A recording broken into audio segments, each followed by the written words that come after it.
ब्राह्मण देव बोले बात तो बहुत अच्छी है, परंतु भैया देखो आपस में ही दो लोग प्रतियोगिता कर लें और फिर प्रतियोगिता में विजय और अविजय का निर्णय कर लें, ऐसा नहीं होता। तीसरे व्यक्ति को रखा जाता है जो विजय और अविजय बताता है, कौन जीता कौन नहीं। तीसरा कोई था तुम्हारे बीच में? बोले तीसरा कोई नहीं था, एक प्रतियोगी ये थे एक मैं था। तो बोले वो प्रतियोगिता निरस्त हो गई, दोबारा प्रतियोगिता करो, अब की बार मैं देखूंगा, अगर मैंने देख करके पहचान लिया तो फिर प्रतियोगिता की विजय अविजय होगी।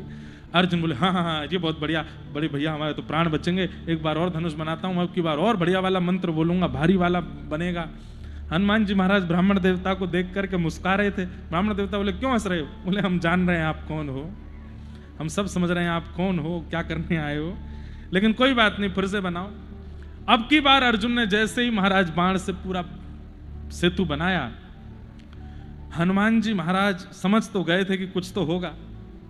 राम जी का स्मरण किया, राम जी का स्मरण करने के लिए आंख बंद करी, दिखे वो ब्राह्मण देवता ही, राम जी नहीं दिखे। समझ गए, बोले अब ये फंसेंगे हम। जैसे ही सेतु के ऊपर गए, सेतु तस से मस नहीं, जोर जोर से हनुमान जी महाराज कूदने लगे। अरे महाराज आकाश से जाकर के और तीव्र से वेग से नीचे आकर के अपने पाद प्रहार करें उस सेतु पर, लेकिन सेतु ना टूटे।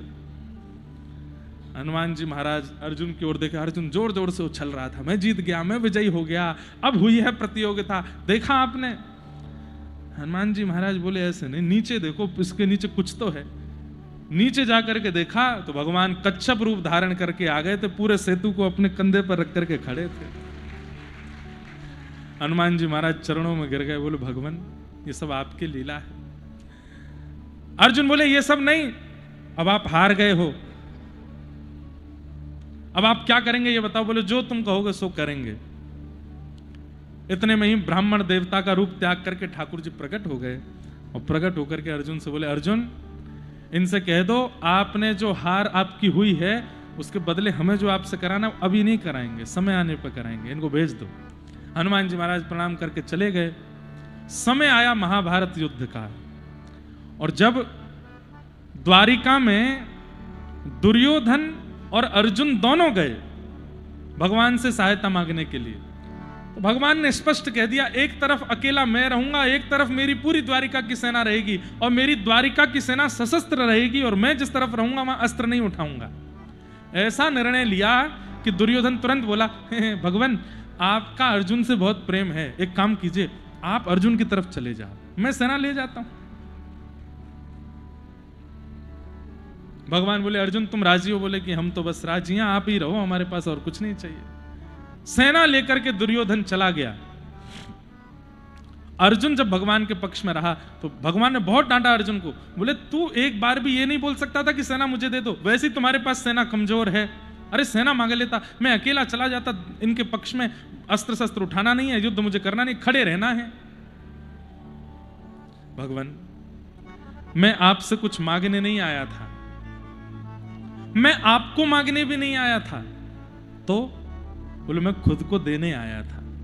महाभारत युद्ध होने वाला है, मुझे अपनी शरण में ले लीजिए और कैसे युद्ध करना है मुझे बता दीजिए, मैं खुद को देने आया हूं, मुझे कुछ नहीं पता है, मैं आपकी शरण में हूं, आप बताइए अब मैं क्या करूं। जैसे ही अर्जुन ने सिर अपना ठाकुर जी के चरणों में रख करके अपना हाथ भगवान की भुजा में दिया, मेरी लाज बचाइए, मुझे क्या करना है, मुझे कुछ नहीं पता, आप बताओ। ठाकुर जी इतने आनंदित हो गए अर्जुन से, भगवान ने सबसे पहला निर्णय लिया, बोले अर्जुन जब राम रावण युद्ध बिना हनुमान के नहीं हुआ तो फिर महाभारत युद्ध कैसे होगा? तुम याद करो, तुमने वचन दिया है हनुमान जी को कि तुम उनसे सहायता लोगे। बोले हाँ। हनुमान जी को तुरंत बुलाओ और बुला करके अपने रथ के ध्वज पर विराजमान करो, कपित ध्वज बन करके वे बैठेंगे और युद्ध चाहे तुम्हारी 4 लोगों की सेना हो और उनकी 4 करोड़ की सेना हो, अकेले हनुमान जी महाराज तुमको युद्ध जिता के ले जाएंगे। मैं अस्त्र शस्त्र नहीं उठाऊंगा, लेकिन हनुमान जी की उपस्थिति से तुम युद्ध जीतोगे, अपना वचन मांग लो। तुरंत अर्जुन गए हनुमान जी के पास, हनुमान जी महाराज सब आनंद मंगल? हनुमान जी बोले सब कृपा है, क्या आज्ञा? बोले याद है वर्षों पहले आपकी हमारी प्रतियोगिता हुई थी जिसमें आप बहुत बुरी तरह हार गए थे। हनुमान जी बोले अब बोलो मत ज्यादा, ये बताओ करना क्या है? बोले हमने कहा था कि जो हम कहेंगे आपको करना पड़ेगा, महाभारत युद्ध हो रहा है, आप चलो। हनुमान जी को लेकर के द्वारिका आ गए। हनुमान जी बोले भैया देखो हम आ तो गए हैं, पर त्रेता युग के बाद से हमने एक नियम ले लिया है। क्या? हम एक दिन भी, एक कर्म भी बिना सत्संग, रोज कथा सुनते हैं, हरि प्रभु चरित्र सुनवे को रसिया, हमारी कथा सुनने की व्यवस्था युद्ध में हो जाएगी? ठाकुर जी बोले चिंता नहीं करो, हम ही सुनाएंगे कथा। अर्जुन तो बहाना है, गीता तो भगवान ने हनुमान जी को सुनाई है, हनुमान जी को सत्संग करा रहे हैं। क्यों? बिना कथा सुने नहीं रहेंगे। तो महाराज यदा यदा ही धर्म से, यहीं से ही शुरू होते हैं ठाकुर जी। और हनुमान जी महाराज प्रेम पुलकित होकर के संपूर्ण कथा सुन रहे हैं। कथा विराम होते ही, मतलब गीता का ज्ञान पूर्ण होते ही, हनुमान जी ने ऐसे युद्ध जिताया है अर्जुन को। उससे पहले मोह हो रहा था। ये अर्जुन को मोह क्यों हो रहा था? युद्ध का निर्णय अर्जुन ने लिया, धनुष बाण लेकर के अर्जुन आया, बीच युद्ध मैदान में जाती मोह कैसे आया? हनुमान जी महाराज कह रहे हैं मैं नहीं करने दूंगा युद्ध। क्यों? मैंने कही थी पहले मुझे कथा सुनाओ। बिना कथा सुने नहीं। तो अर्जुन का जो मोह प्रकट हुआ वो हनुमान जी ने करवाया। बोले पहले हमारी जो दक्षिणा है युद्ध लड़ने की वो दिलवाओ। तब भगवान ने मोह दूर करने के लिए कथा सुनाई और श्री हनुमान जी महाराज सुनकर के आनंदित हो गए। उसके बाद अर्जुन का युद्ध विजय हुआ। स्वयं भगवान आज्ञा करते हैं कि भाई धर्म युद्ध हो, संसार युद्ध हो, महाभारत हो, राम रावण युद्ध हो, हम सब भी युद्ध लड़ रहे हैं बंधुओं अपने जीवन के साथ। इस युद्ध में बिना हनुमान जी के मत जाइएगा। हनुमान जी को संग लेकर के चलोगे। और बस करना क्या है, हनुमान जी को संग तो ले लेते हैं, लेकिन हनुमान जी को जो चाहिए वो हम देते नहीं है। क्या? उनको कथा सुनाओ। हमारे श्री हनुमान जी महाराज हैं, कीर्तनिया हनुमान जी हैं, पूरी कथा सामने बैठ करके सुनते हैं।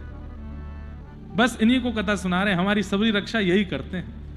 हम इनसे बस ये कहते हैं हम आपको कथा सुना रहे हैं, बाकी जो अला बला है सब आप देख लेना। हम पे जोड़ दो, तुम बस कथा सुनाओ हमको। ये कथा सुनते हैं। प्रभु चरित्र सुनवे को रसिया, राम लखन सीता मन बसिया। ठाकुर जी कितने प्रेमी हैं, कैसे कैसे कहां कहां किस किस लीला को जोड़ देते हैं। ये ठाकुर जी की लीला है। ऐसे ठाकुर जी के भाव से यहां श्री वेदव्यास जी महाराज ने भागवत जी की रचना की। बोलो भागवत महापुराण की। ठाकुर जी की प्रेम की प्रधानता के भाव से भागवत जी की रचना की। ऐसी भागवत जी को हम बारंबार प्रणाम करते हैं, बारंबार वंदन करते हैं। आहा,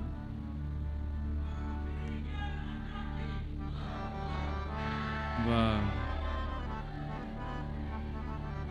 हमारे साथ हैं भगवान, हमें किस बात की चिंता।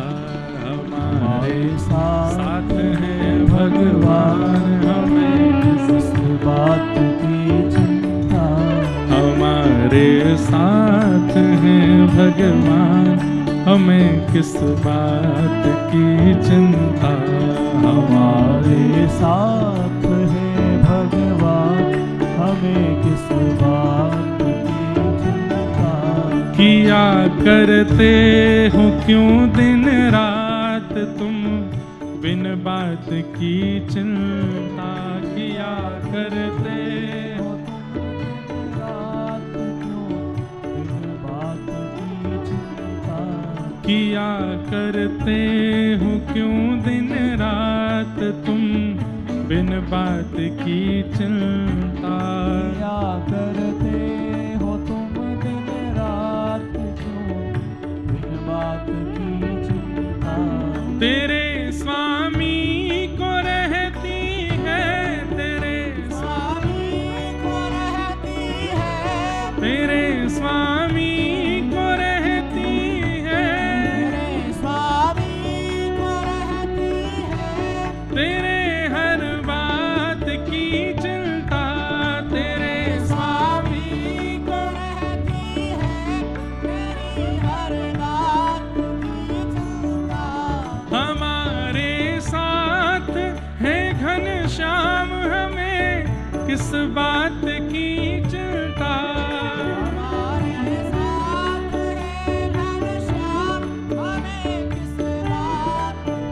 बोल राधा रमण लाल की।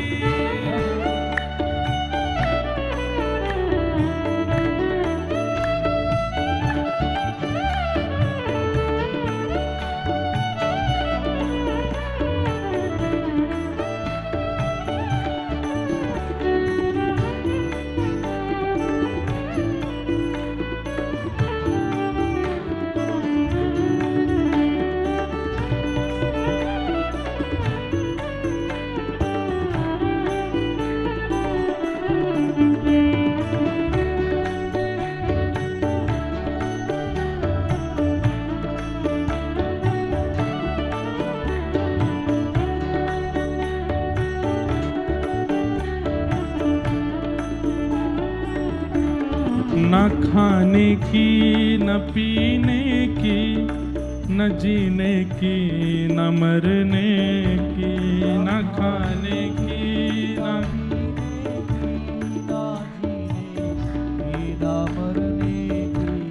न खाने की न पीने की न जीने की न मरने की,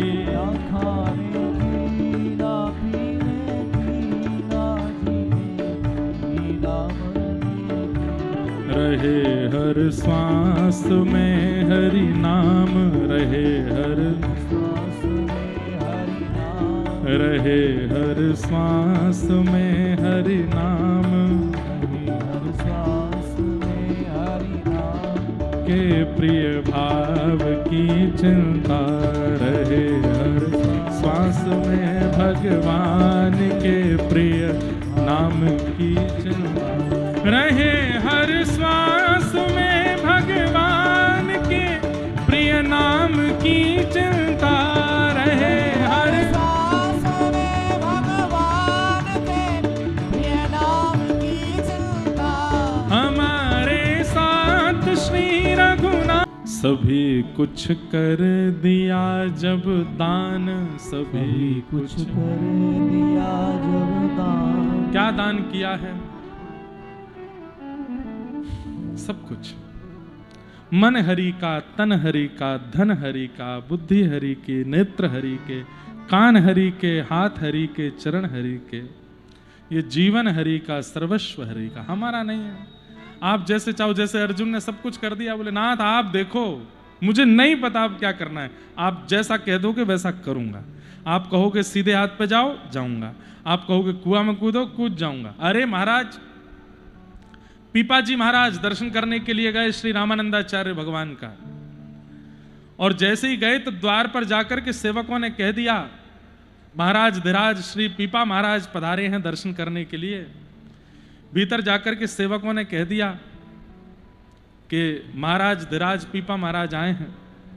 जब इतनी उपमाएं देकर के रामानंदाचार्य जी का नाम, उनको नाम बताया गया, तो उन्होंने कहा अभी दर्शन नहीं देंगे, उनसे कहो कल आना। पीपा महाराज को लगा कि महाराज धीराज आदि आदि ये सब उपमाएं देकर के बताया गया हो, वहां से आए आदि, तो कोई भी मिलने आता है, ये मना कर रहे हैं। तो अगले दिन उन्होंने सेवकों से कहा महाराज धीराज आदि आदि ये सब मत बोलना, बस बोलो पीपा महाराज आए।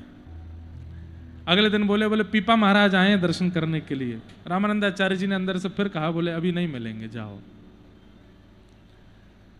तीसरी बार ना तो सैनिक लेके आए ना सेना लेके आए, कोई नहीं आया, अकेले आए। आकर के बोले दास पीपा आया है दर्शन करने के लिए। भीतर जाकर के सेवकों ने कहा तो रामानंदाचार्य जी समझ गए, लेकिन बोले ये केवल बोल रहे हैं कि मन से इतने समर्पित हो गए, इसकी परीक्षा लेनी पड़ेगी। जाओ जाकर के कह दो सामने कुआं है उसमें कूद जाएं। सेवकों ने जाके कहा पीछे एक कुआं है, आचार्य की आज्ञा, उसमें कूद जाओ। जैसे ही दौड़ करके गए हैं कूदने के लिए, इतने में ही आचार्य चरण वहीं बाहर प्रकट हो गए। बोले रुक जाओ, अब दर्शन देंगे। हम देखना चाह रहे थे कि समर्पण कैसा है। सभी कुछ कर दिया जब दान, सभी कुछ।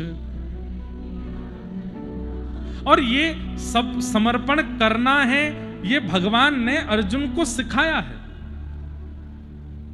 मोरध्वज नाम के राजा के पास भगवान अर्जुन को लेके गए थे और अर्जुन को दिखाने ले गए। बोले तेरे को एक दिखाता हूं कैसे भक्त होते हैं मेरे। अर्जुन बोला दिखा के लाओ। अर्जुन को लगता था मुझसे बड़ा कोई नहीं होगा। तो दोनों विप्र का रूप धारण करके, ब्राह्मण का रूप धारण करके जब गए, राजा ने बड़ा स्वागत सत्कार किया। बोले मांगिए भगवान क्या चाहिए। तब अर्जुन से भगवान ने तुम चुप रहना, हम बोलेंगे। बोले हमको चाहिए ये कि जब हम तुम्हारे दरबार में आ रहे थे तो रास्ते में एक शेर मिला था, और शेर हमको खाने के लिए आ रहा था, तो हमने उसके आगे बड़े हाथ पैर जोड़े, अनुनय विनय किया, तो शेर ने हमको छोड़ दिया। लेकिन उस शेर ने हमसे कहा मैं एक शर्त पे छोड़ूंगा। बोले क्या? पास में एक राजा रहता है, उस राजा का तन मुझे बहुत बढ़िया लगता है, उसको दूर से देखते ही मेरे मुंह में पानी आता है कि मैं उसको खा जाऊं। तो हे ब्राह्मण देवताओं के प्रतिपालक राजा मूरध्वज, हम तुमसे यही चाहते हैं कि वो शेर या तो हमको खाएगा, इसलिए तुम कृपा करके अपना तन उनको दे दो। आधा तन ही चाहिए, पूरा नहीं चाहिए। अपनी पत्नी और बेटे को तुरंत बुला करके एक आरी दे दी, बोले कि मेरा शरीर बीच से काट दो और इनको सौंप दो। जब ये समर्पण देखा ठाकुर जी के प्रति, तब अर्जुन समझ गए कि भगवान कितने कृपालु। जय हो। श्री राम जय राम जय जय राम, श्री राम जय, श्री राम जय राम जय जय राम।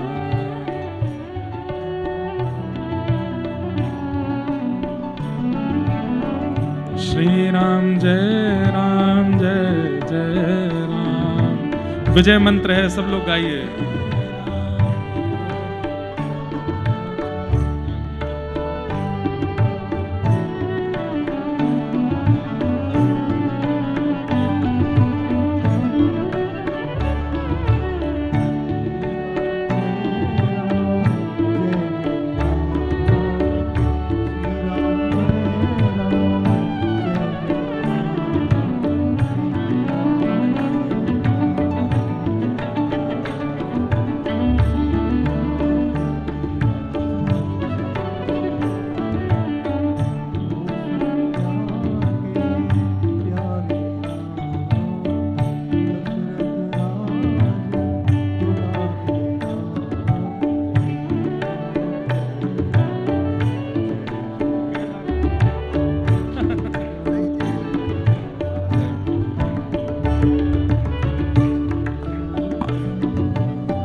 बोलो राजा रामचंद्र भगवान की। कितने बड़े बड़भागी हैं आप लोगों की जय बोल के ऐसा लगता है जब आप जय बोलते हो कि 4 लोग बैठे हैं। बोलो राजा रामचंद्र भगवान की। हाँ, अब लगे कि हाँ कछु बैठे हैं। प्रेम से बोला कीजिए। आज कितना बड़ा हमारा सौभाग्य है कि अयोध्या में कथा चल रही है और संत जनों के ऐसे सहज दर्शन यहाँ हमें प्राप्त हो रहे हैं। आज परम पूजनीय प्रातःवंदनीय श्रीमद् जगत गुरु रामानंदाचार्य श्री राम दिनेशाचार्य जी महाराज हम सबके मध्य में पधारे हैं। पूज्य जगत गुरु भगवान जी को बारंबार प्रणाम, बारंबार वंदन। साथ ही आज हम सब के मध्य में श्री बिंदु गद्दी के बिंदु गद्याचार्य और श्री ठाकुर जी के अनन्य सेवक, अनन्य रसिक, और इसी वर्ष आप भी श्री जगत गुरु पद पर प्रतिष्ठित हुए हैं। ऐसे हमारे, अब तो हम कह सकते हैं एक ही दिन मिले हैं, लेकिन हम पर अत्यंत स्नेह जिनका बरसा एक ही दिन में, एक रात्रि में ही ऐसा स्नेह दिया महाराज जी ने। हमारे पूज्य श्री कृपालु जी महाराज हम सबके मध्य में पधारे हैं। आपके भी युगल चरणों में और पूज्य जगत गुरु भगवान के युगल चरणों में बारंबार आप सब श्रोताओं की ओर से बारंबार प्रणाम, सबकी ओर से बारंबार वंदन। पूज्य जगत गुरु भगवान का पूज्य गुरुधर लाल जी के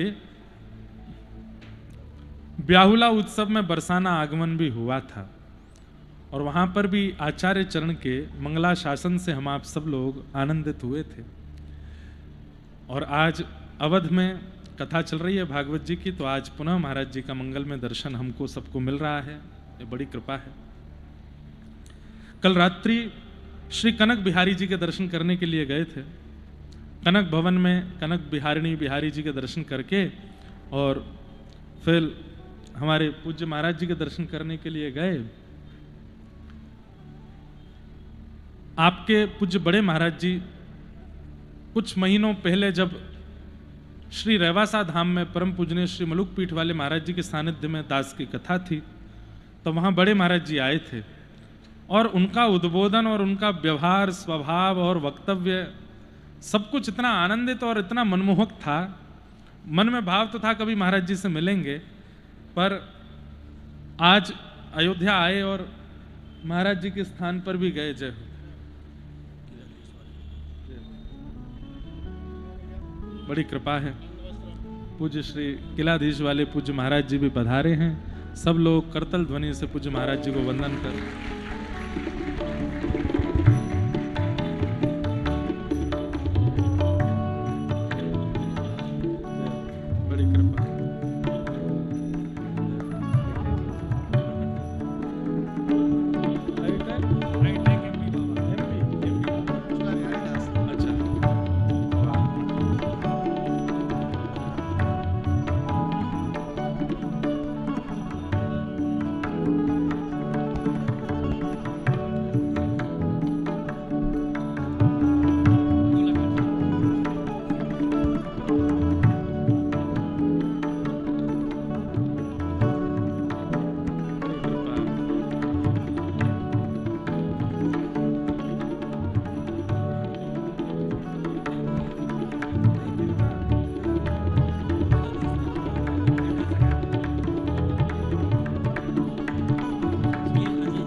आज तो बड़ी कृपा हुई सब संतों की।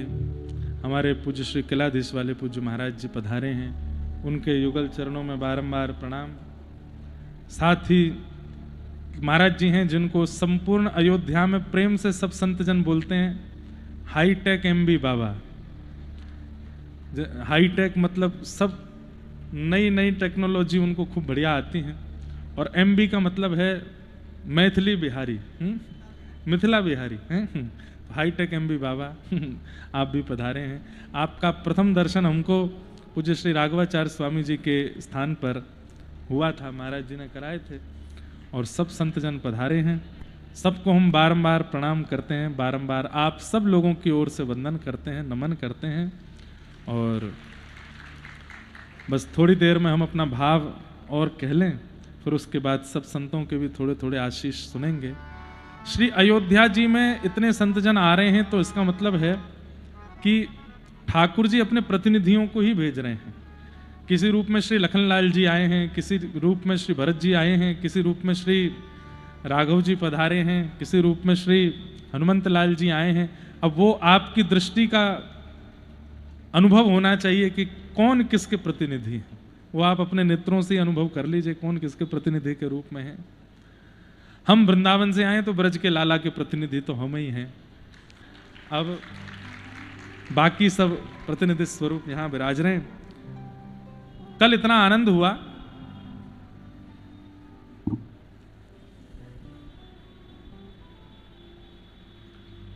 रात्रि में श्री कनक बिहारी जी का दर्शन करने के लिए गए, और तत्पश्चात दशरथ महल के पूज्य महाराज जी, हमारे पूज्य श्री कृपालू जी महाराज, उनके स्थान पर गए।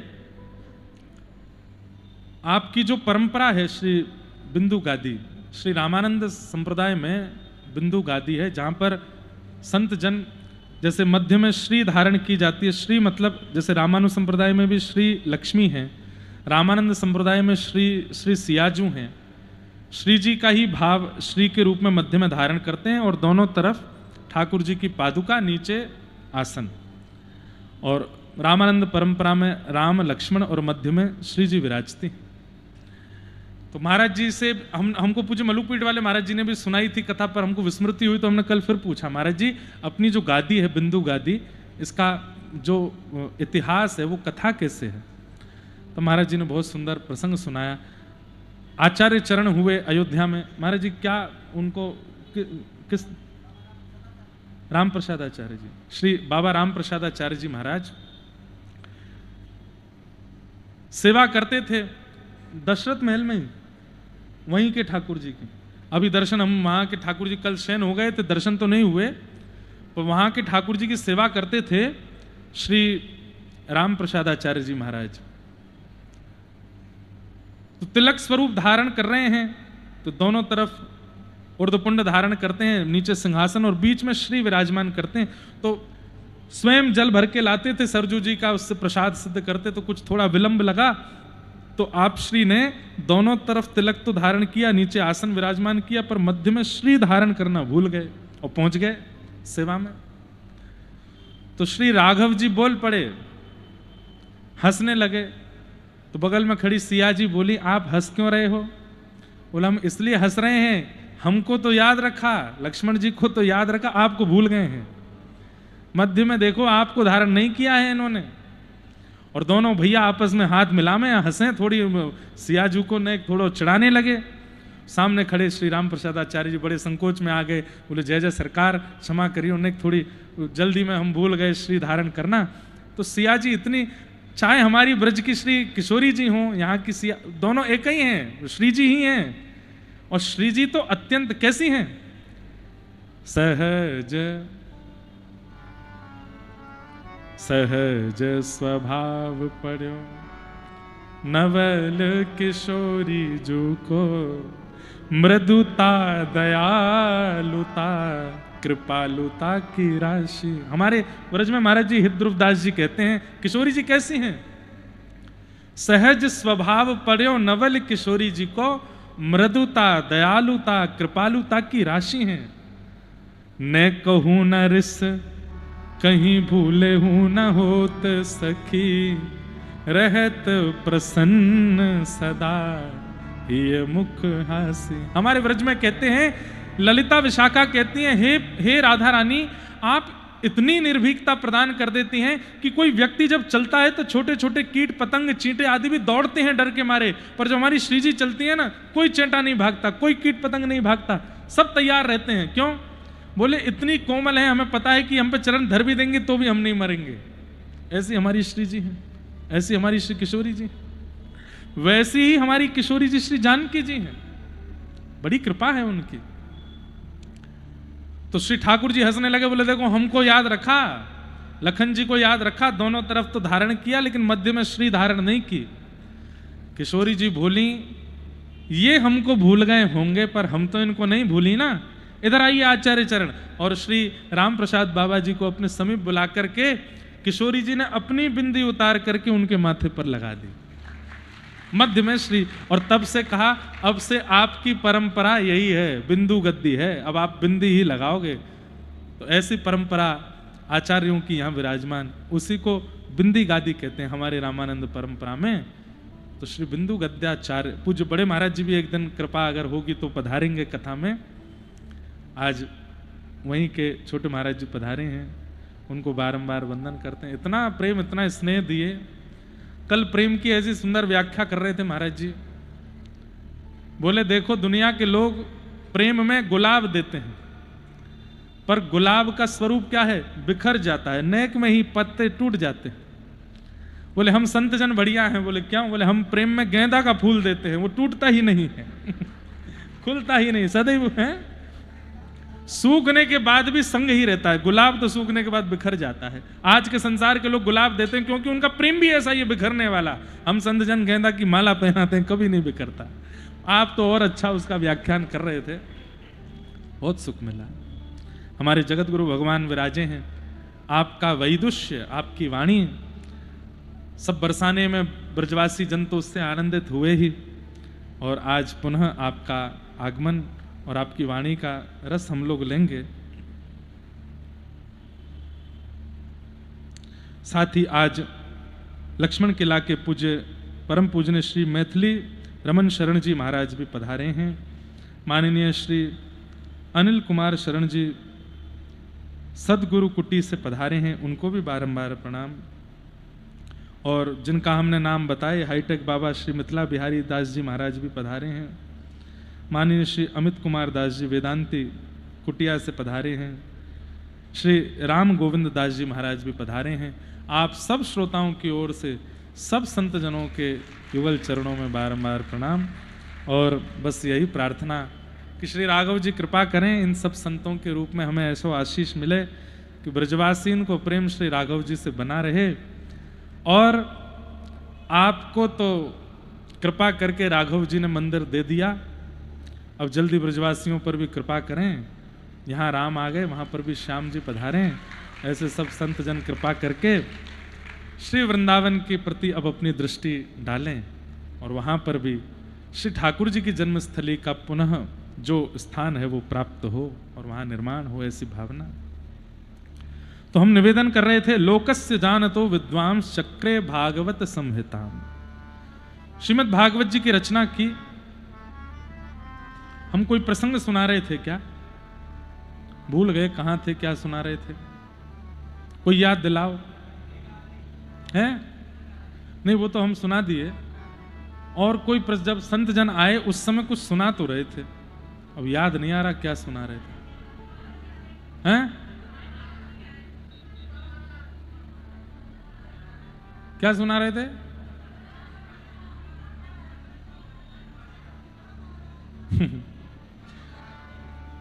दो चारों को पता है तो बाकी बोले हम कैसे पता चले कि हमको पता? कुछ भी बोल दो। कोई बोल रहे पेड़ा सुना रहे थे क्या सुना रहे थे? हाँ, पीपा महाराज का प्रसंग। वाह, ये बढ़िया बात। तो समर्पण के ऊपर चर्चा करो। देखिए तभी जगत गुरु रामानंदाचार्य जी पधारे, जैसे पीपा महाराज का थोड़ा प्रसंग सुना। यह भी कृपा। हमारे पूज्य नाना जी कहते थे कि लाला प्रसंग के अनुसार यदि पंडाल में कोई गतिविधि हो तो समझना चाहिए कि प्रसंग में जिन आचार्यों का स्मरण किया वो आचार्य प्रत्यक्ष वहां बैठे हैं, ऐसा भाव नाना जी हमारे बताते थे। तो समर्पण के ऊपर चर्चा कर रहे थे और पीपा महाराज की, अब देखो हमको याद आ गया, हम कथा सुना रहे थे मोरत ध्वज राजा की। हार गए आप लोग, हम जीते हैं, आपने बताया था। अच्छा, तो ठाकुर जी अर्जुन को लेकर के गए, मोरत ध्वज राजा से जाकर के कहा कि एक शेर ने कहा है कि राजा का आधा अंग लेकर के आ जाओ तो हम आपको छोड़ देंगे। तो राजा ने अपनी पत्नी बच्चे को आरी दी, ये भी नहीं कि इतना मोह कि भाई मेरी सेना मेरा अंग काटे, पत्नी बच्चों से कहा, बोले संतों की आज्ञा ये तो करना ही पड़ेगा। आप लोग विचार करके सोचिए, कोई पत्नी और बेटा ऐसा कर सकता है कि अपने पिता का अंग काटे? लेकिन जैसे ही अंग काटने लगे अर्जुन के हाथ पांव कांपने लगे, तब भगवान बोले ये ब्राह्मण के प्रति इतना समर्पण है, तो सोचो ब्राह्मणों के प्रतिपालक भगवान के रूप, अगर मैं प्रत्यक्ष रूप में आ जाऊं तो कितना बड़ा समर्पण है इनका। अर्जुन, ऐसे समर्पण रखने वालों को ही मेरी प्राप्ति होती है। वहीं अर्जुन समझ गए थे कि जब मैं समर्पण करूंगा तो ही महाभारत में ठाकुर जी की कृपा मुझको प्राप्त होगी। और आज अर्जुन ने वही किया, ठाकुर जी के आगे हाथ फैला दिए, बोले ना आपसे कुछ चाहिए ना आप चाहिए, मुझे रखो और आप बताओ कहां क्या कैसे करना है, मैं करूंगा। भगवान ने अर्जुन के साथ फिर वही लीला की। तो इस प्रकार भगवान के प्रेम से युक्त जो ग्रंथ है वो श्रीमद् भागवत की कथा है, उसका निर्माण हुआ। वेदव्यास जी महाराज ने भागवत जी की रचना की। अब रचना करने के बाद में विचार करने लगे, गेहे गेहे जने जने कैसे पहुंचाया जाए, कौन है योग्य? पुत्र नहीं, पात्र।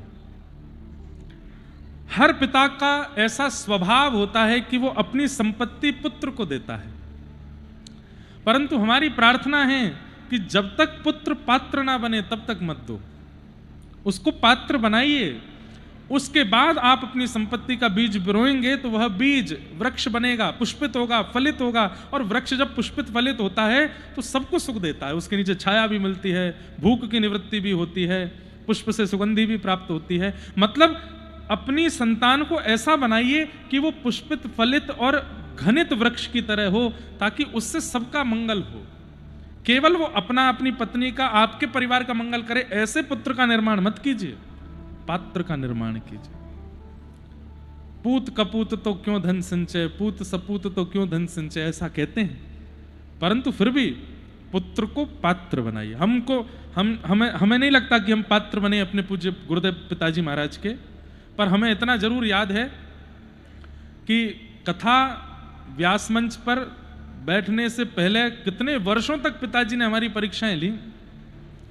अपनी कथाओं में हमारा व्यास मंच लगवाते, छोटा सी गद्दी लगवा के फिर मंच से ही बोल देते, अब आगे भीष्म पितामह की स्तुति पर यह प्रवचन करेंगे।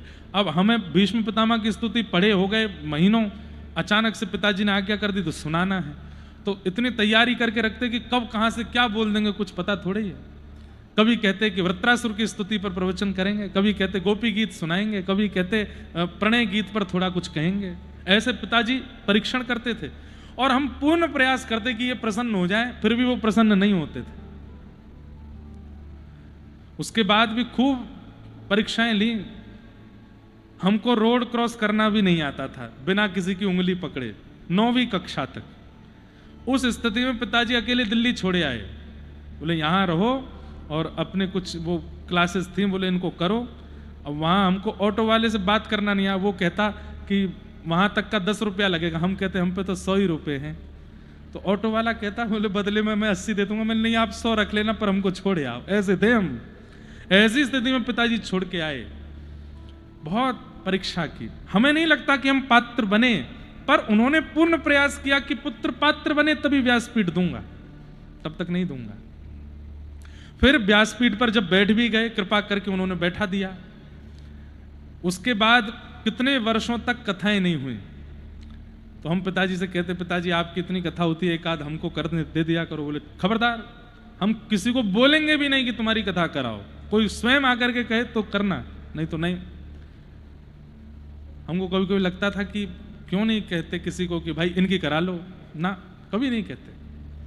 तो हमने अपने पिताजी से भी सीखा है, हम आज के पिताओं को भी कहेंगे, पुत्र हो पुत्री हो, ये कामना तो सब संतान सब माता पिता की होती है, पर पात्र हो ये कोई नहीं सोचता। पात्र का निर्माण कीजिए और उसके निर्माण के लिए जो बल पड़े वो करना चाहिए, उसका निर्माण सुंदर होना चाहिए। परीक्षित जी महाराज, श्री वेदव्यास जी महाराज जानते हैं कि शुकाचार्य जी सुंदर पात्र हैं, पुत्र नहीं पात्र हैं, और भागवत जी को सब तक पहुंचाने में उनसे योग्य मुझे कोई नहीं मिलेगा।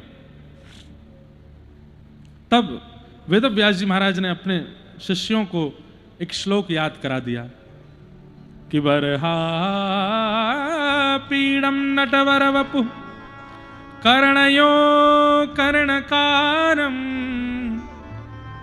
विभ्रदवासः कनक कपिशम वैजयन्तीं च मालां रन्ध्रान् वेणो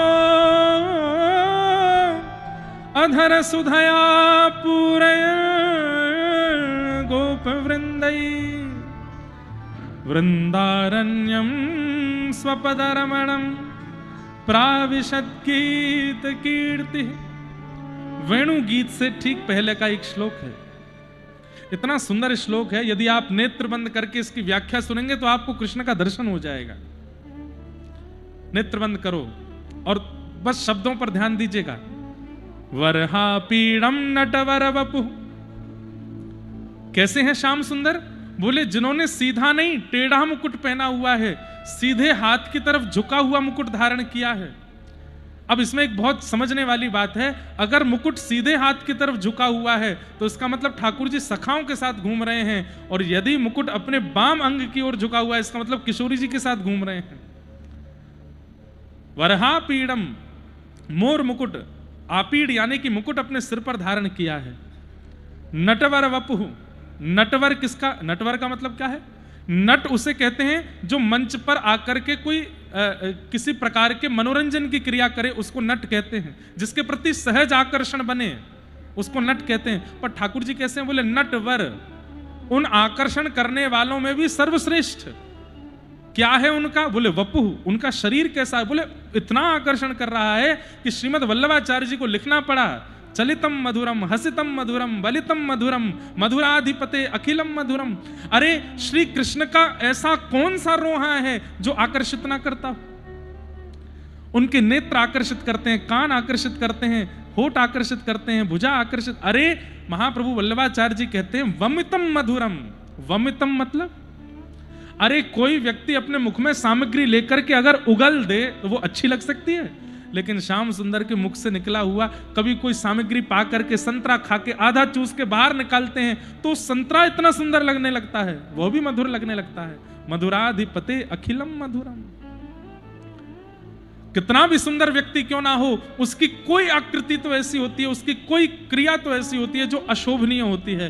पर महाप्रभु वल्लभाचार्य जी कहते हैं कि श्री कृष्ण की कोई भी क्रिया की अशोभता तुम बता ही नहीं सकते, वो सब में मंगल है। नटवर वपु। कोई कहे कि अगर कृष्ण मेरे सामने आएंगे तो मैं आंख बंद कर लूंगा, देखूंगा कि वो मुझे कैसे अपना बनाएंगे, तो हमारे व्रज के रसिक कहते हैं लाला ऐसी बात बोल देगो कि वाके शब्दन को सुनकर के तुम वाके रह जाओगे। मत देखो, सुन के उनके हो जाओगे। आप कहो मैं नेत्र भी बंद कर लूं, कान भी बंद कर लूं, अब कृष्ण मुझे कैसे अपनाएंगे? बोले श्री कृष्ण के तन की सुगंधी ऐसी नासिका में प्रवेश करेगी कि वाते तुम उनके रह जाओगे। आपने कहा मैं नेत्र कान नाक सब बंद कर लूंगा, अब कृष्ण मेरे को कैसे मिलेंगे? बोले श्री कृष्ण अपने बाम हस्त की कनिष्ठ उंगली से छू देंगे, स्पर्श मात्र से तुम उनके हो जाओगे, व्याकुल हो जाओगे कि ये स्पर्श दोबारा चाहिए मुझे। ऐसे श्री कृष्ण है। नटवर वपु। कर्णयो कर्णकारम, दो कान हैं लेकिन कुंडल एक ही पहना है। तो बोले ऐसे कैसे? बोले कुंडल नहीं है, कन्नेर का पुष्प धारण किया है कान के ऊपर। और जब बाएं ओर चल रहे ग्वाला कहते हैं लाला वो पुष्प मां बढ़िया ना लग रहा, बाकू यहां पहन ले, तो उसी पुष्प को उछालते हैं आकाश में और दूसरे कान में पहन लेते हैं। तब दाहिनी ओर के सखा कहते ना ना लाला माँ बढ़िया ना लग रहा, यहीं पहन ले। तब पुनः उस पुष्प को उछालते हैं, फिर अपने दाहिने कान में पहनते हैं। मतलब एक ही पुष्प को दोनों कानों में बार बार पहन रहे हैं। कर्णयोः कर्णकारम विभ्रदवासः कनक कपिसम, ऐसी पीतांबरी पहन करके निकले हैं कि आकाश में सूर्य अपने आप को बादलों की ओट में छुपा लेता है कि जब एक सूर्य पृथ्वी पर घूम रहे हैं नंद नंदन, तो मेरी क्या आवश्यकता है, सूर्य भी लज्जित हो जाए। ऐसी ऐसी पीतांबरी पहन के जो निकले। और वही जयंतीम चमालाम, पंच पुष्पों से निर्मित ये वैजंती माला गले में धारण करते हैं। और वो वैजंती माला भी छाती तक नहीं, नाभि तक नहीं, घोंटू तक नहीं, ऐसी माला ठाकुर जी पहनते कि गले में पहने और पैर के अंगूठे तक वो स्पर्श हो। सब मंदिरों में देखो ऐसी ही माला पहनते हैं ठाकुर जी। क्यों? क्योंकि श्री वृंदावन में ठाकुर जी पादुका नहीं पहनते, तो ऐसी माला पहनते हैं कि उस माला से चरण जब स्पर्श होते हैं, जब चरण की थोड़ी ठोकर लगती है तो पुष्प उछल करके टूट करके आगे गिर जाते हैं, मानो आगे के मार्ग को इतना कोमल बना देते हैं कि श्याम सुंदर चरण रखें तो उनके चरणों को कोई क्षोभ ना हो। वही जयंतीम चमाला। और रंध्रान वेणो अधर सुधया, अपने अधर पर वेणु को धर करके अपनी कोमल उंगलियों से उसके छिद्रों को आच्छादित कर रहे हैं। प्राण पिरो बंधुओं, हमारे भारत के संगीत में अनेक साज हैं, परंतु एकमात्र ऐसा वेणु ही साज है जो प्राण वायु से बजता है, और कोई भी साज प्राण वायु से नहीं बजता। आप सामान्य कितनी भी हवा देते रहिए, यहां सब हवा दे सकते हैं वेणु में, लेकिन वेणु नहीं बजेगी। जिसके चित्त में प्रेम रस भरा होगा और वो प्राण वायु से पिरोएगा तभी वेणु बजती है। ऐसी वेणु ठाकुर जी बजा रहे हैं।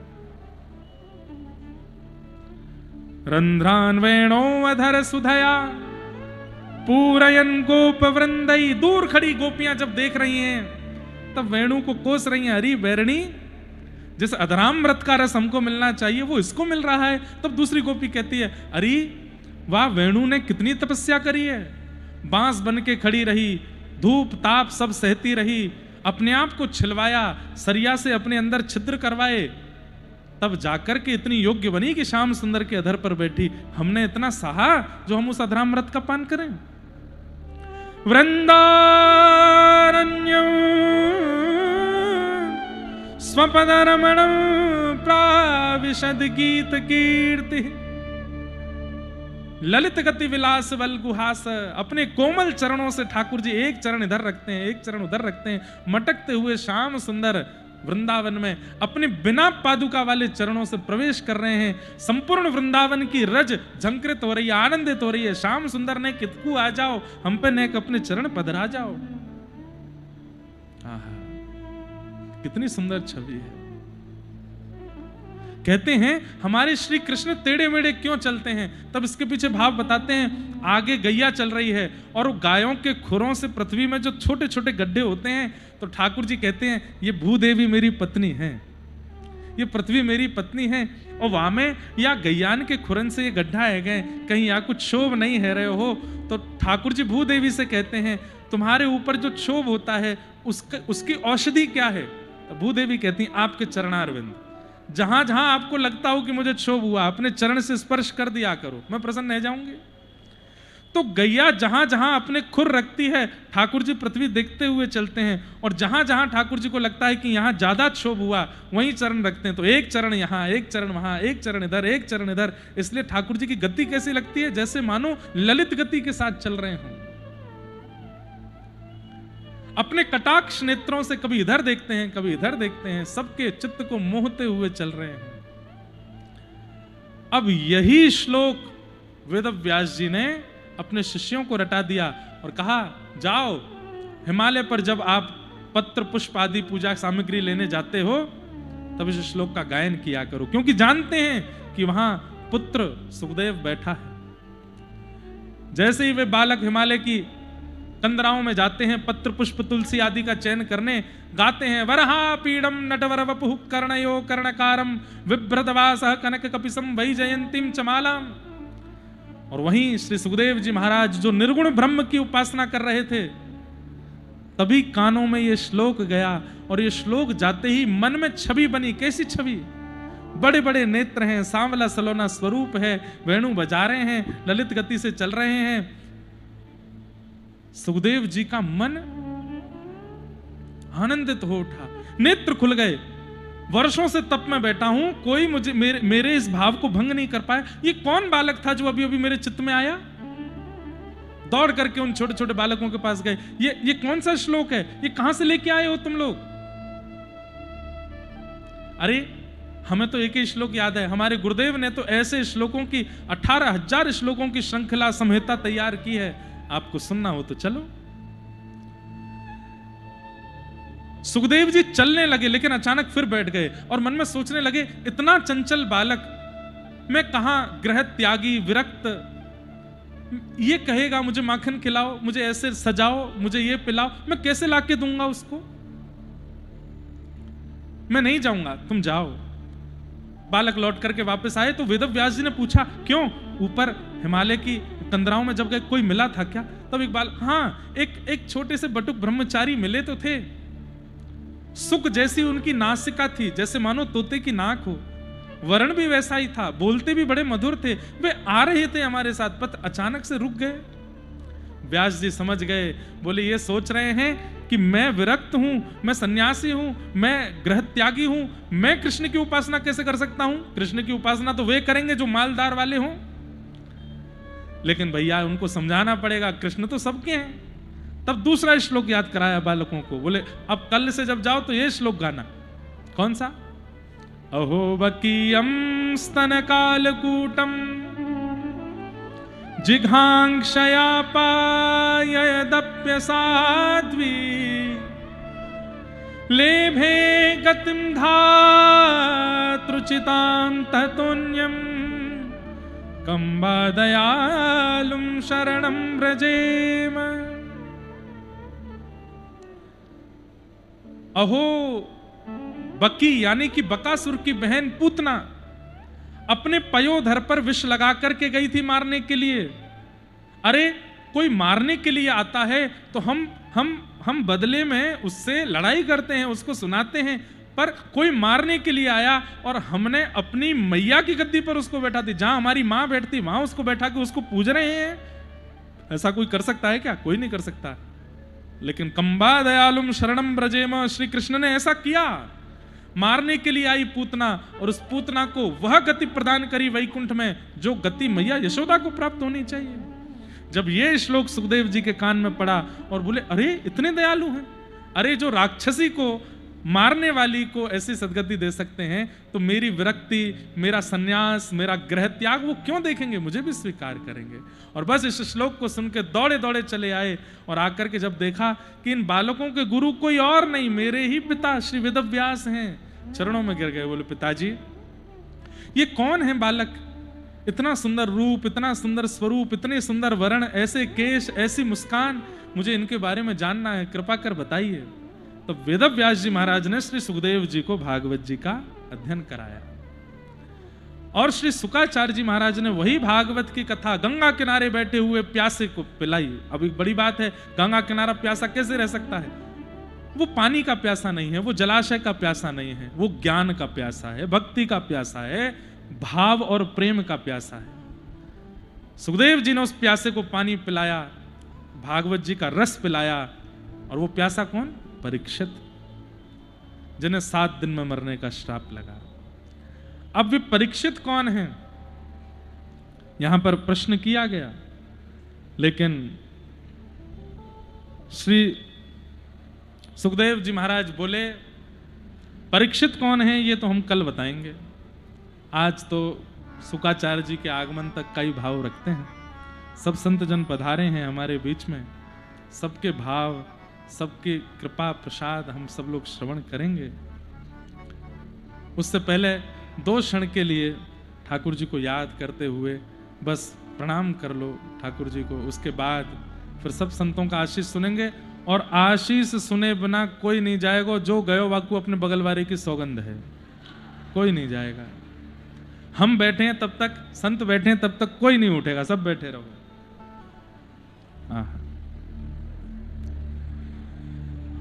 हरि नाम लेने वाला, हरि नाम लेने वाला, हरि नाम गाने वाला, हरि नाम गाने वाला, हरि का है प्यारा, हरि का भजन करो, हरि है हमारा, हरि का भजन करो, हरि है हमारा। ओ हरि का भजन करो, हरि है हमारा। हरि का भजन। हमारे श्री चैतन्य महाप्रभु, नित्यानंद महाप्रभु गांव-गांव जाते थे और सब गांव वासियों से जाकर के बस कहते थे, आप सबके पैर पड़ते हैं, एक बार बोल दो हरि बोल। ऐसे नहीं, भुजा उठा करके बोलो हरि बोल। और जो नहीं बोल रहा हो उसके आगे हाथ जोड़कर बोलो, मैया तेरे पांव पड़ूं एक बार हरि बोल, मैया तेरे पांव पड़ूं, हे भैया तेरे पांव पड़ूं एक बार हरि बोल, हरि बोल, हरि बोल, हे हरि बोल, हरि बोल, हे मुकुंद माधव हरि हरि बोल,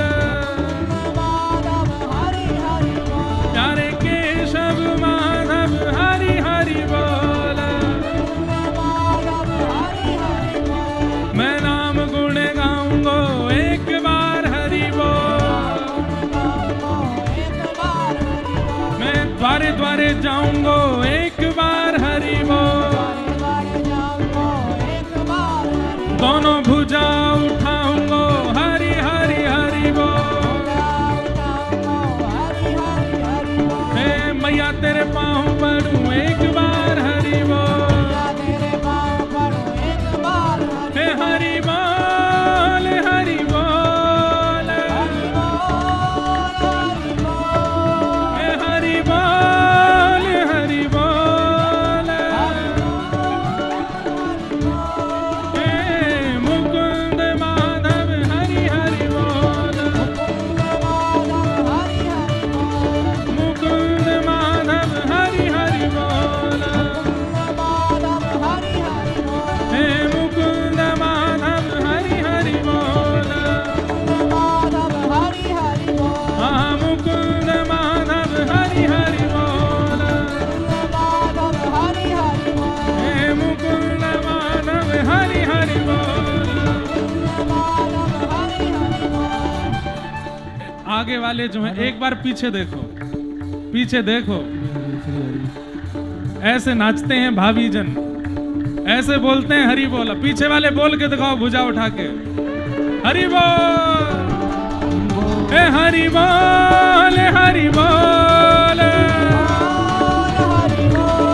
हे हरि बोल, हरि बोल, हे मुकुंद माधव हरि हरि बोल, आह मुकुंद माधव हरि हरि बोल, हे मुकुंद माधव हरि हरि बोल,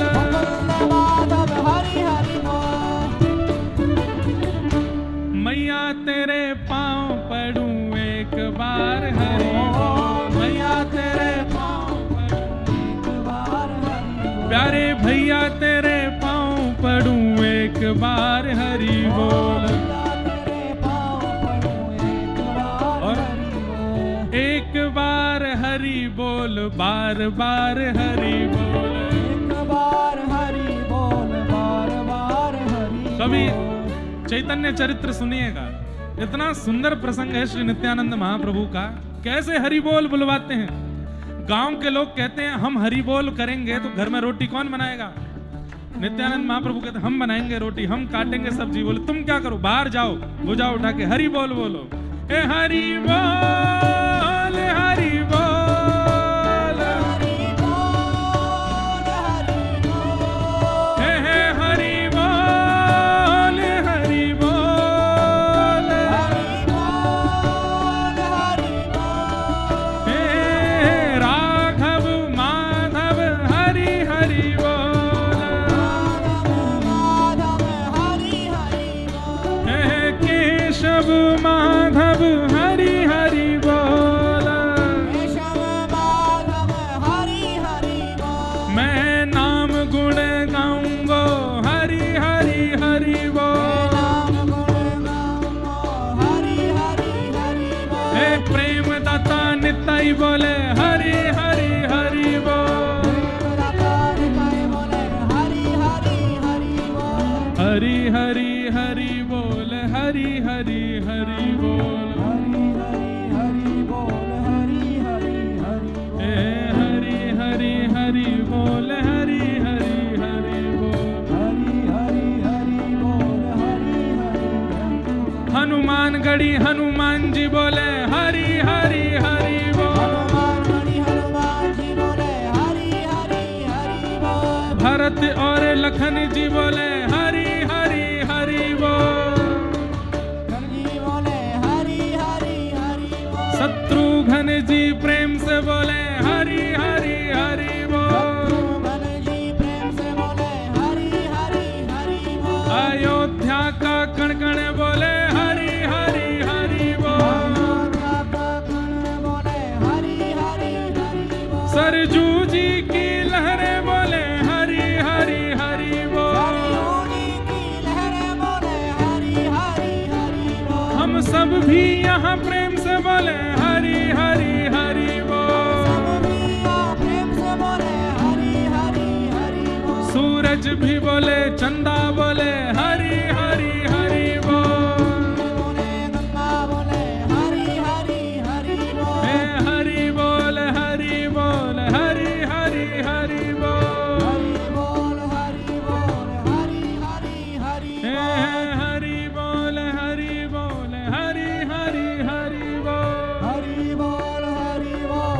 जय जय श्री राम, जय जय श्री सीताराम।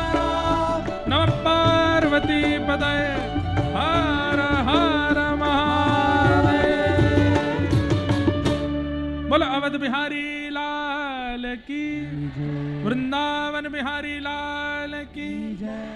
सब लोग विराज जाओ। अब शेष कथा का क्रम कल श्रवण करेंगे और कल अवध में आनंद भयो जय कन्हैया लाल की। नंद घन आनंद भयो तो सब जगह गाते हैं, कल गाएंगे अवध में आनंद भयो जय कन्हैया।